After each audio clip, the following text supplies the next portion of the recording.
Good afternoon. Most of y'all know me. I'm Jimmy Burnett, maintenance supervisor here at Oak Team. Training for today is weed eater training. All right, the job hazard analysis. What they did is they put down, for instance, you can see at the top it says string trimmer operations, aka the weed eater. Okay. First thing they got on there is what? Review the manual. Review owner's manual. How many people really think, what do you normally do with the owner's manual? If you go out and buy a brand new weeder to your house, what would you do with the owner's manual? 9 out of 10 times. Goes in a file cabinet. Either that or right in a trash can. A lot of people I've talked to, well, I've never read it. Well, you have it for a reason. It explains the piece of equipment. There's stuff on here that, I mean, looking at it, I mean, I'm not a mechanic, so to speak, so it even tells you in the owner's manual how you can adjust the carburetor, etc., etc. That's why it's put down, you've got to read the owner's manual, okay? You guys are using different than what we do. Yours is straight gas, right? We have two different models. Jimmy, this is a straight gas Honda one, and a lot of what we have are steel with a mix. Okay, because we use the steels with the mix. If you'll go over each section, first thing is review the owner's manual.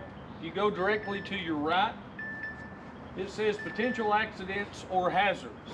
It says lack of knowledge of equipment can lead to accidents. If you go over one more, it says recommended safe job procedures. Each employee reviews manufacturer's operating manual for each piece of equipment to be used. Okay? Keep reading down. Number 2, sequence of basic job steps. What's number 2 one? Driving to and from the work site. That's a hazard. Here on the parkway, yeah. That's a hazard anywhere anymore. I mean, honestly, you just follow the steps over and it gives us recommended, like the recommended safe one for that one is perform vehicle safety checks, wear seat belts, use lights as required, stay alert for pedestrians, bicycles, and wildlife. Number 3. I'll do it. So number 3 is transporting your string trimmer, and the danger or the hazard is fuel spillage or damage to the unit, you know, rolling around in the back of your truck or whatever. So you got to secure it and the fuel container when you're transporting it in a vehicle. Number 4. All right, I'll do 4. Fuel equipment. The danger or hazard is fire explosion. Yeah, you want to make sure the fuel is in a well-ventilated area in the back of a pickup truck, for example. Do not smoke or have any ignition source near the fuel. You remove the fuel cap of the machine slowly and carefully, and then do not remove fuel cap while the engine is running. Make sure you shut it off. Power it down. Who wants to do the next one? Safety check of the equipment. I'll do it. Safety check of equipment. Unable to shut off engine. Okay. Figure ensure the throttle is working properly. So you can stop the thing, yes, and heads fly off. This is, I've seen that happen. Make sure the head is properly tightened and all the guards are in place. Check it every so often. All right, who wants to get number 6? All right, adjust the harness and handles. I'm looking around here and I don't see too many really young folks. Lower back for an older guy, if you don't adjust the doggone straps, you're short-lived. All right, who wants to do number 7? Starting the engine, potential hazard is damage to the starter or operator. Job procedure to follow, or the recommended safety procedure is perform per equipment operator's manual made for each specific model. And that's the truth. I'll guarantee this one, if you was to get a book, the steel compared to the Honda, it'd be different. It'd be a little bit different. I even know that some of the steels, like the older ones, like the, what was it, FS1, 10. was it with the 110? Yeah, I think 10 it was one of that them. one compared to the newer ones now, read it completely different. So that goes back to what? All the way back to number 1. Read that manufacturer's manual. It does help. All right, operate the machine. I'll do number 8. All right, go ahead. Operate the machine. 8A is injury to bystanders. Maintain a safe distance of at least 50 feet from bystanders or coworkers. 8B, loss of control of the machine. Always hold the unit firmly with both hands and make sure grips are in good condition. 8C, slips and falls. Watch for obstacles such as roots, rocks, uneven terrain. Maintain a solid stance with firm footing and balance at all times. Struck by thrown objects. Use properly mounted deflectors. Before cutting, inspect the area for stones, glass, pieces of metal, or other solid objects. You're required to wear ANSI-approved safety glasses, other body protection as needed. Strains and sprains. Use properly adjusted harness and handles. Use smooth, even, sweeping motions when cutting. Take adequate rest breaks to prevent fatigue and repetitive motion injuries. And 8F is cuts. Do not raise the cutting head above knee height. Trimmer head should be kept at the same elevation as the feet and wear leg protection as needed. Okay, I want to go over a few of these. All right. First one is injury to bystanders. I don't know how it is when you all get out on the trails, but I know how we deal with visitors in the overlooks. You can be weed eating an overlook, and the next thing you feel is someone tapping on your shoulder, wanting to ask you a question. So we really, when we're out there, we're pretty much got our heads are on a swivel, you know. I mean, because I really don't want any visitors to get hurt, or anybody, period. But sometimes the visitors are not thinking and they just come right up to us. I don't know if you all encounter that on the trails that much. How do you all deal with that on the trails? I mean, Yeah, now and then. because we just stop the weed eater. Yeah. I mean, cut it off and answer the question or do whatever. Yeah, what we do is generally we've got a couple of loppers. We have one lopper go ahead and one trail behind. Okay. And stop, you know, either stop the hiker or inform the operator to shut it down. Stand by. That's a good plan. Loss of control. Me personally, I've never seen anybody lose control of a weed eater before, but I guess it's there. So, well, he said he's seen somebody roll down the side of the hill with it. So, slips and falls. Yes, that's a big one. I go over this a lot with my people. I tell them, you know, watch where you step, especially in the morning time. If you got a heavy dew or frost, you know, in some cases, just watch where you step, because in some of our cases, those overlooks, they're a long drop. Struck by thrown objects. With us, this is pretty much what my guys have chose to do.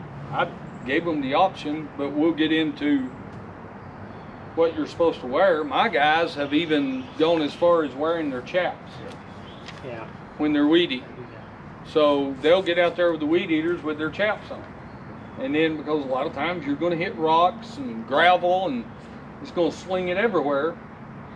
Some of my guys have even chosen to put their Sawyer helmet on with the face shield. We do that. So, Yep. I mean, that's a choice. But in my opinion, I think it's a pretty good one. I tried it one day. It wasn't that much hotter. You know, somebody was like, oh, it's going to be too hot. Well, I'm going to try it. Didn't bother me none. I mean, cuts, of course. My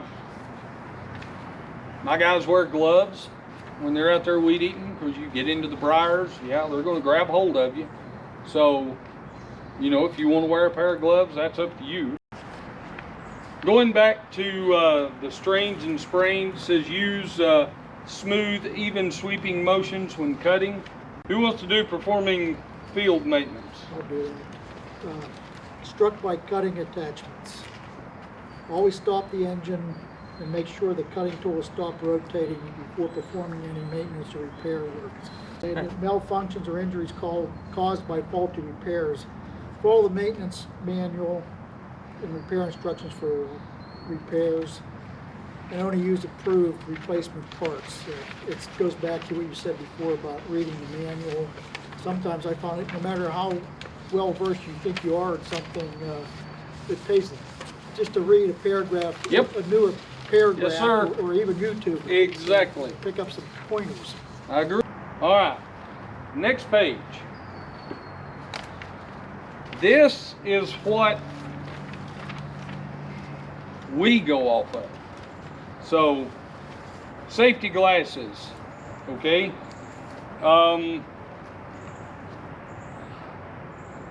X is its requirement, okay? The little star, if you want to call it that, it's optional, okay? So safety glasses is required when using a weed eater, or safety goggles, okay? Face shield, as I mentioned before, it's optional. I mean, you don't have to, but me personally, I'm being honest with you. I tell you what got me. I went through 2 pair of glasses my first summer here. Because we were up there weed eating banks. Every rock seemed like it just wanted to punch right through my. I went through 2 pair of normal glasses. Then they came out with, wear safety glasses. Okay, so we got those. Still getting me in the face, so that's. I personally prefer the face shield. Okay. Respirator. That's pretty much on you. We don't require anything with that. I mean, if you've got asthma or hay fever or something pretty bad, you might want to wear a respirator. I don't know. That's your choice. Dust mask, same thing. Voluntary use. Hearing protection is required. All right, moving along. Gloves. It's optional. If you want to wear them, wear them. If you don't, don't. We wear them. I like wearing the gloves. I mean, that's me personally. Okay. Long sleeve shirt. That's optional for me. I'm wearing a long sleeve shirt. Yeah, sure. Poison ivy, does not go well with me. So I wear a long sleeve shirt. But that is optional. It's up to you. Okay. Long pants. That is a requirement. You must have long pants on. Close-fitting, non-loose clothing, requirement. Safety vest, reflective. It says here that's a requirement. But with safety shirts, and we have started getting our guys safety shirts. Okay, nice Like little this. shirts, kind of like that.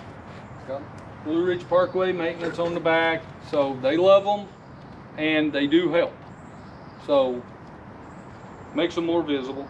Coveralls, safety apron, none of that. Going down, leg protection, that's optional. That's what I brought up a minute ago. You can either wear your chaps or you cannot wear your chaps. It's up to you. It's your choice. Safety-toed footwear, that's a must. You gotta have safety-toed boots on. For us, that's what we're going. Okay. I don't think hopefully nobody's gonna be in ice cleats. Let me ask you about the safety vest. Yes, So sir. you guys are doing a lot of work along traffic and parkway overlooks, etc. We're out on the trails. Yep. Pretty much. Do we need a safety vest out on the trails? In the middle of the woods? I look at it this way, okay? We have some. I'm gonna look at it this way. Let's say hypothetically, you're up between Rattlesnake Lodge and Craig on the trail somewhere. Yeah. Let's hope this don't happen, but let's just say hypothetically it's foggy, somebody falls. You have to call 911. They come in to search for them. it might be a little easier to see them if they have either a reflective shirt on or a safety vest. Sure, okay, I mean, I'll look at it that way Sure. also. all right.